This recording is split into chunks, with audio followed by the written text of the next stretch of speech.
오늘 말씀의 제목은 온 이스라엘의 왕이 되다입니다. 사무엘상의 끝을 우리는 어떻게 기억하고 있습니까? 사울의 죽음으로 사무엘상 31장이 끝이 났지요. 사무엘 하의 시작은 어떻게 시작되었습니까? 다윗의 눈물로 애통함으로 사무엘 하가 시작이 되었습니다. 그래서 사무엘 하 1장에서는 다윗의 애통함을 잘 담아내고 있고요. 사무엘 하 2장에서는 다윗이 헤브론에서 유다의 왕이 되었음을 말씀하고 있습니다. 그리고 사무엘 하 3장에서는 이스보셋 뒤에 숨어 있는 교만한 아브넬의 몰락을 우리가 살펴보았습니다. 그리고 사무엘 하 4장에서는 공로주의에 빠진 부에롯 사람들 바하나와 레갑을 의미하지요. 부에롯 사람들의 죽음을 보았습니다. 그리고 오늘 본문 말씀에서 드디어 다윗이 온 이스라엘의 왕으로 세워지게 됨을 우리는 알 수가 있습니다. 우리가 알고 있듯이 사무엘상 16장에서 다윗은 이미 오래전부터 사무엘을 통해서 기름 부음을 받았습니다. 혹시 요즘에 개봉되고 있는 다윗이라는 영화를 보셨나요? 네, 애니메이션으로 이렇게 만든 영화인데 아, 볼만합니다. 그래서 한 번씩 보시면은 사무엘 상의 내용을 그대로 담고 있어요. 그래서 중간중간에 많이 이제 생략된 부분도 있고 또 재미를 위해서 좀 첨가가 되는 부분도 있지만 큰 틀에서는 벗어나지 않은 것 같습니다. 그래서 기회가 되시면 한번 극장에서 다윗이라는 애니메이션 영화를 한번 보시는 걸 추천을 한번 드립니다. 사무엘상 16장에서 소년 다윗이 사무엘을 통해 기름 부음을 받아요.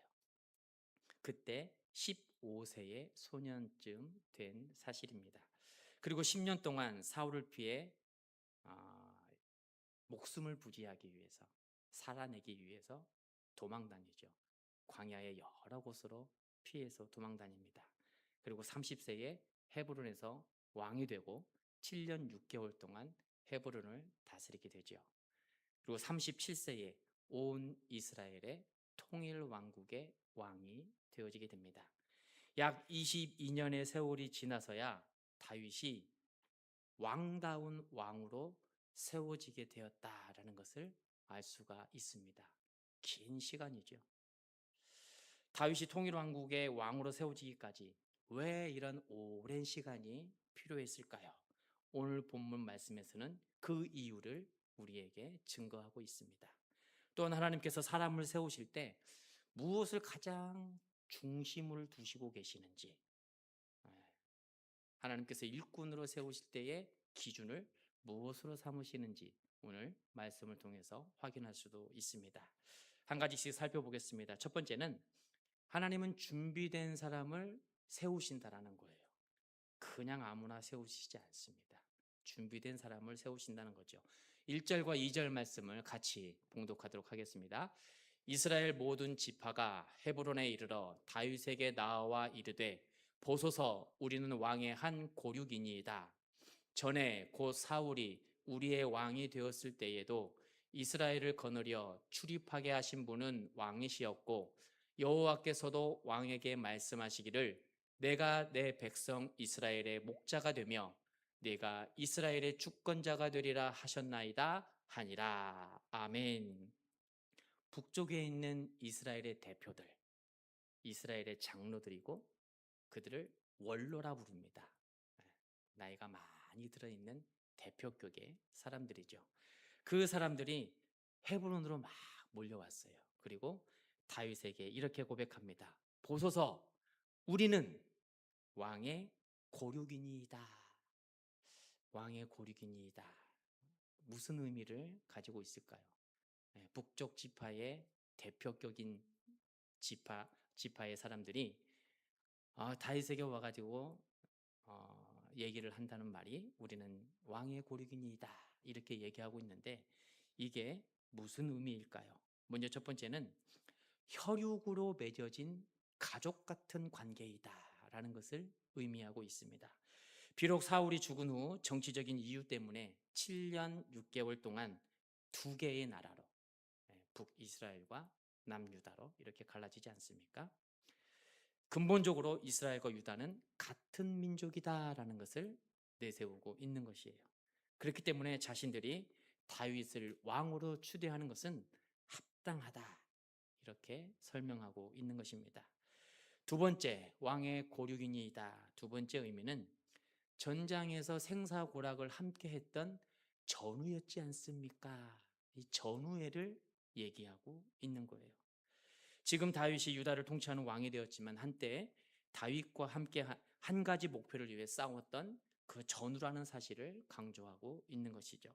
세 번째, 왕의 고륙이다. 세 번째 의미는 예전에 하나님께서 다윗이 이스라엘의 목자가 되고 이스라엘의 주권자가 된다는 것을 말씀하신 적이 있었기 때문입니다 하면서 말씀에 의해서, 예언에 의해서 당신은 우리의 고륙입니다 라고 얘기하고 있는 것이죠. 한 가족보다, 전장의 전우회보다 가장 설득력이 있는 명분이 바로 이 세 번째 의미입니다. 당신은 우리의 목자가 되어 당신은 우리의 주권자가 되어줍니다. 이런 의미라는 거예요. 자기들이 지금 힘들고 사정이 악화되어서 온 것이 아니라 하나님의 뜻을 이루기 위해서 헤브론까지 왔다라는 것을 증명하고 설득하고 있는 것입니다. 그리고 계속해서 다윗이 왕이 될 수밖에 없었던 이유를 설명해 나아가기 시작합니다. 2절 상반절에도 보면 사울이 왕이 되었을 때에도 실질적으로 이스라엘을 인도하신, 이스라엘을 이끄는 사람은 바로 당신 다윗이었습니다라는 의미예요. 이스보셋이 죽었기 때문에 할 수 없이 우리가 당신에게 이렇게 온 것이 아닙니다, 이것을 강조하고 있는 것입니다. 또 지금 다윗이 유일한 대안이기 때문에 어쩔 수 없이 당신에게 찾아온 것이 아닙니다. 오래전부터 사울이 죽인 자는 천천히요 다윗은 만만이로다 백성들이 외쳤을 때부터 이미 모두가 당신의 리더십에 대해서 알고 있었습니다. 다윗의 진가를 인정하고 있었다는 것이죠. 그렇다면 다윗의 진가가 무엇일까요? 북쪽에 있는 10지파의 사람들이 다윗의 진가를 무엇으로 얘기하고 있는 것일까요? 첫 번째는 다윗의 실력이에요. 다윗의 용맹함입니다.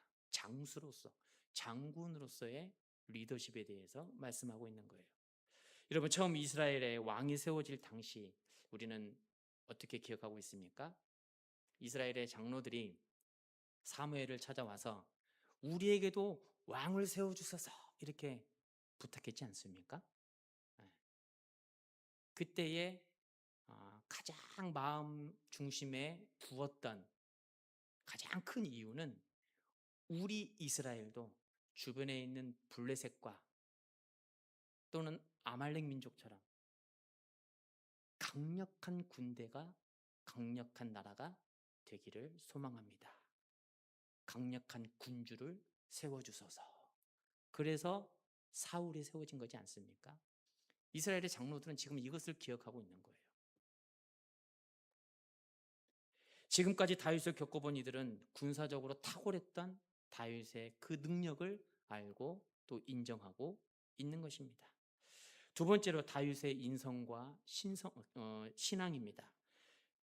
선지자들과 좋은 관계를 유지해 왔던 다윗이기 때문에 선지자들을 통해서 하나님의 음성을 잘 들었다는 것을 알고 있는 거예요. 앞으로 우리나라의 왕으로 세워질 다윗은 적어도 사람이 보기에 사람의 기분에 맞춰서 나라를 통치하고 다스릴 왕이 아니라는 것을 알게 된 것이죠. 선지자들과 좋은 관계를 지키면서 그들과 소통을 하고 있다는 것은 하나님의 음성을 잘 듣고 그 말씀대로 순종하는 왕이라는 것을 신앙적인 면에서 그들이 캐치하고 있었던 것입니다. 또한 사울의 인성도 마찬가지입니다.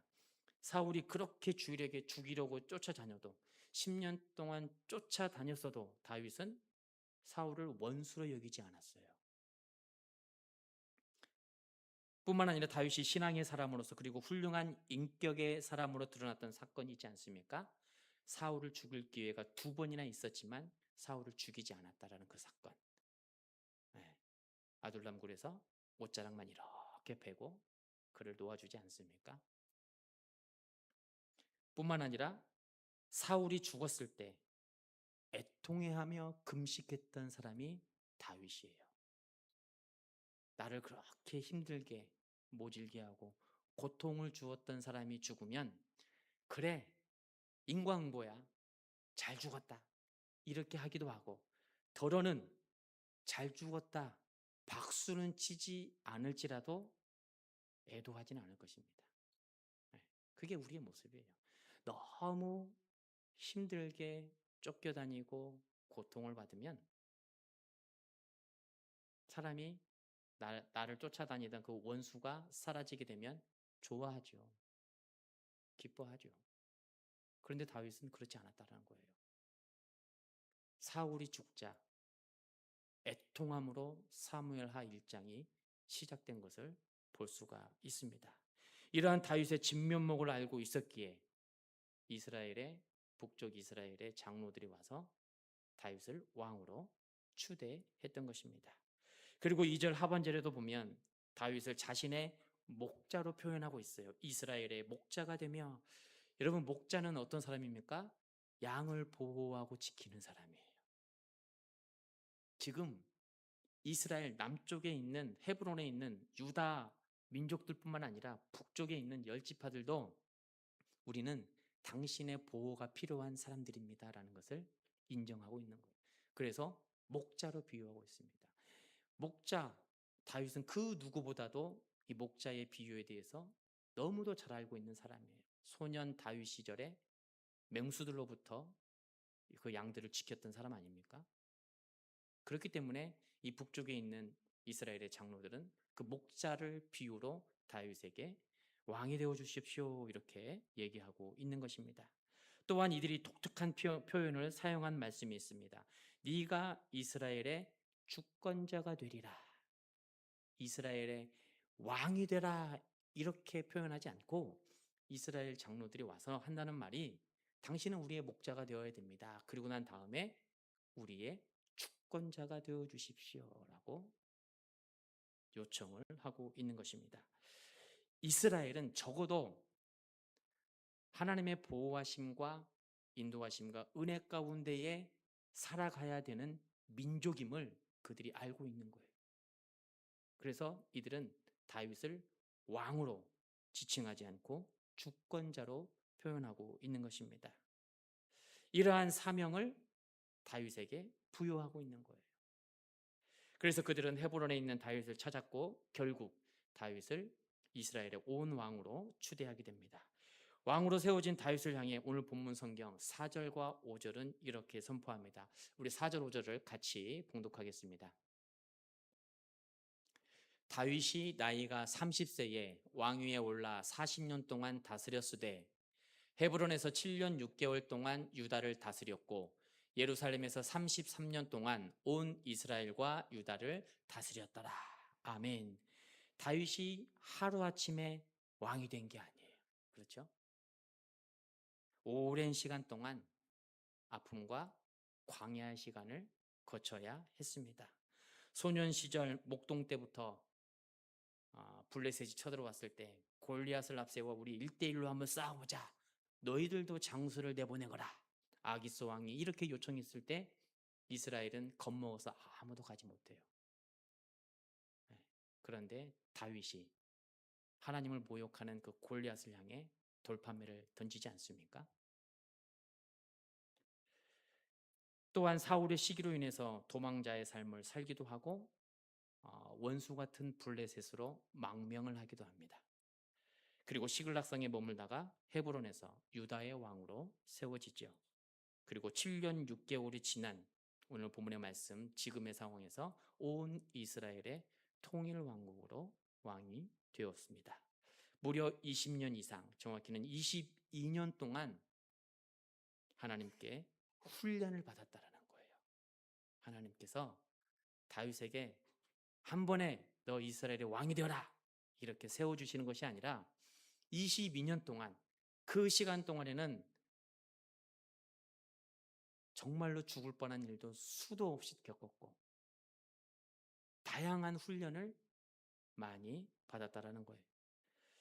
요셉도 한번 보시기 바랍니다. 요셉이 애굽의 총리가 되기까지 몇 년이 걸렸습니까? 13년이 걸렸어요. 모세가 지도자로서, 출애굽시키는 지도자로서 세워지기까지 40년의 광야 생활이 지났습니다. 그냥 세워지지 않았어요. 여러분, 하나님은 쓰시기 전에 먼저 준비시키시고 광야 학교의 훈련을 거치게 하십니다. 하나님께서는 지금도 저와 여러분을 다윗처럼, 요셉처럼, 모세처럼 잘 준비된 군사가 되도록 훈련을 시키고 계신다라는 사실이에요. 특별히 광야 같은 고된 시간들, 어려운 상황, 가도 가도 끝이 없는 긴 터널 같은 그곳 지나고 있다 생각되신 분은 내가 지금 광야에서 훈련을 받고 있구나, 이렇게 믿음으로 바라보시기 바랍니다. 그 시간을 잘 견디어내면 하나님께서는 저와 여러분을 다윗처럼, 요셉처럼, 모세처럼 사용하신다라는 사실입니다. 광야 학교는 여러분 실패가 아니에요.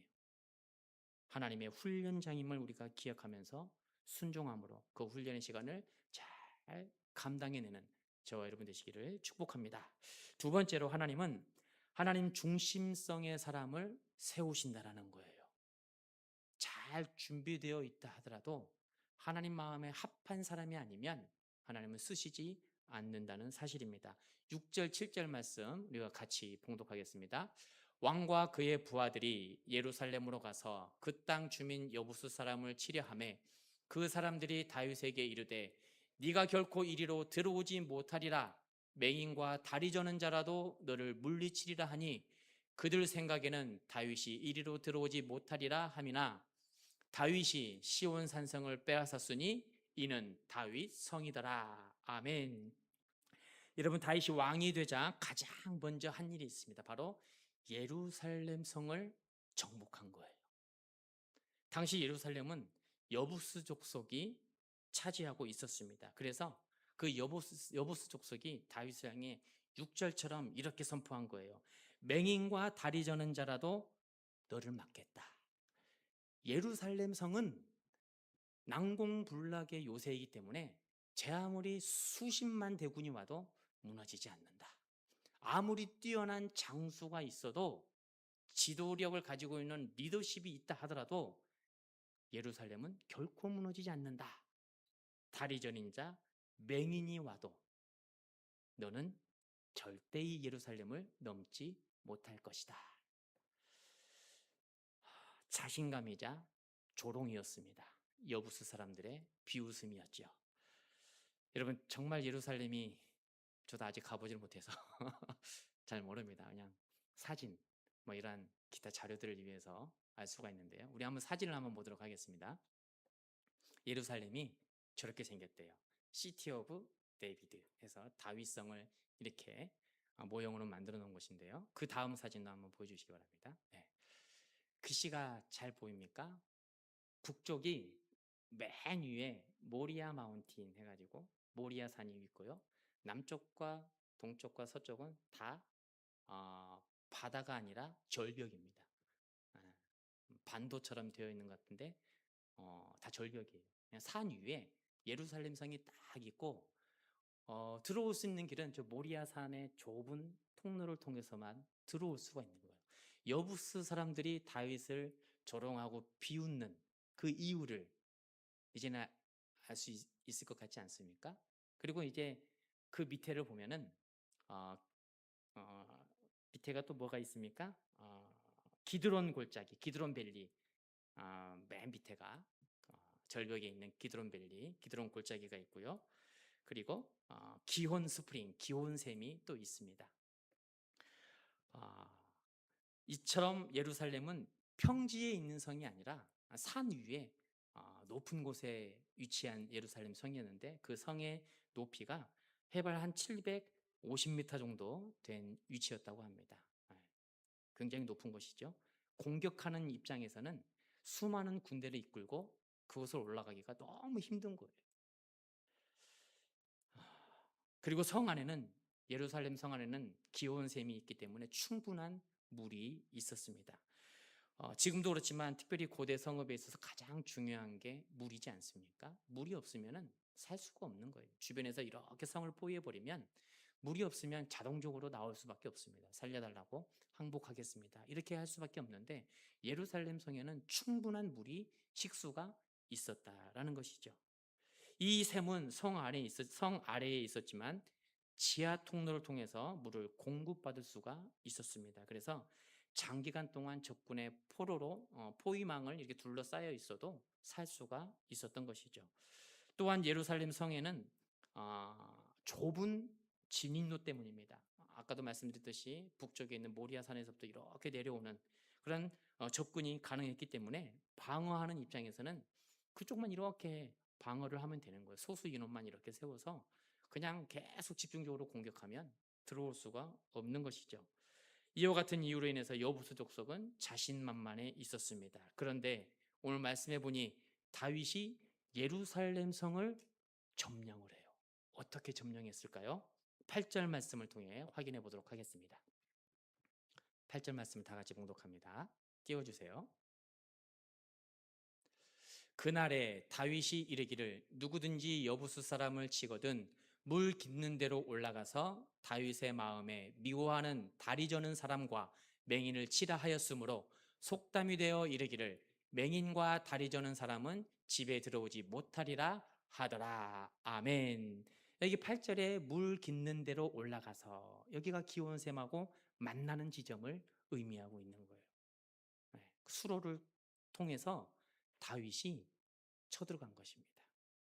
별동부대를 이끌고 이렇게 해서 다윗이 성을 점령하고 그곳을 다윗성이다, 예루살렘 성이다 부르게 되죠. 이렇게 부른 이유가 무엇일까요?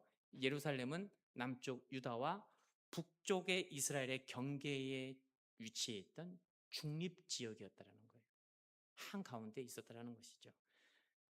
하나님은 하나된 나라의 중심을 예루살렘으로 정한 것입니다. 이후에 예루살렘은 정치의 중심이 되었고 예배의 중심이 되었고 신앙의 중심이 되어요. 그리고 주님께서 십자가에 달리신 곳이 어디시죠? 예루살렘 성이에요. 골고다 그 언덕길. 네. 여러분, 예루살렘은 단순한 도시가 아닙니다. 하나님 중심의 삶을 의미해요. 우리도 우리의 중심을 어디에 두는가, 우리의 수도는 어딘가, 우리의 중심을 어디에 두는가가 굉장히 중요합니다. 우리의 가정과 교회의 중심 어디에 두어야 될까요? 무엇을 붙들고 살아가야 할까요? 여러분, 바라옵기는 하나님이 중심이 되시기를 축복합니다. 하나님 중심성의 신앙으로 하나님의 마음에 합한 자로서 쓰임 받을 수 있는 저와 여러분, 우리 미랄교회가 되기를 축복합니다. 세 번째로, 하나님은 묻고 기도하는 사람을 세우셨다라는 거예요. 우리 17절 말씀 같이 봉독하도록 하겠습니다. 이스라엘이 다윗에게 기름을 부어 이스라엘 왕으로 삼았다 함을 블레셋 사람들이 듣고 블레셋 사람들이 다윗을 찾으러 다 올라오매 다윗이 듣고 요새로 나가니라. 아멘. 다윗이 왕이 되었다라는 소식을 듣자마자 블레셋 사람이 쳐들어와요. 공격하러 옵니다. 이제 여러분, 한번 다윗의 모습을 한번 생각해 보시기 바랍니다. 다윗은 혼자서도 충분히 블레셋을 막아낼 수 있는 군대가 있어요. 그들을 지지하는 백성들도 있습니다. 수많은 전쟁의 경험도 있습니다. 자신감을 가질 수 있는 상황이에요. 그런데 다윗은 자신의 경험으로도 백성의 지지로도 자신의 군대로도 맞서 싸우지 않습니다.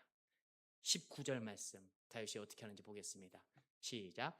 다윗이 여호와께 여쭈어 이르되 내가 블레셋 사람에게로 올라가리이까 여호와께서 그들을 내 손에 넘기시겠나이까 하니 여호와께서 다윗에게 말씀하시되 올라가라 내가 반드시 블레셋 사람을 내 손에 넘기리라 하신지라. 아멘. 이미 다윗은 블레셋을 막을 수 있는 능력도 있고 군대도 있고 그를 지지해주고 따르는 백성들도 있고 수많은 전쟁의 경험과 리더십도 있어요. 그럼에도 불구하고 다윗이 어떻게 합니까? 여호와께 묻자와 하나님께 기도했더라. 이렇게 말씀하고 있어요.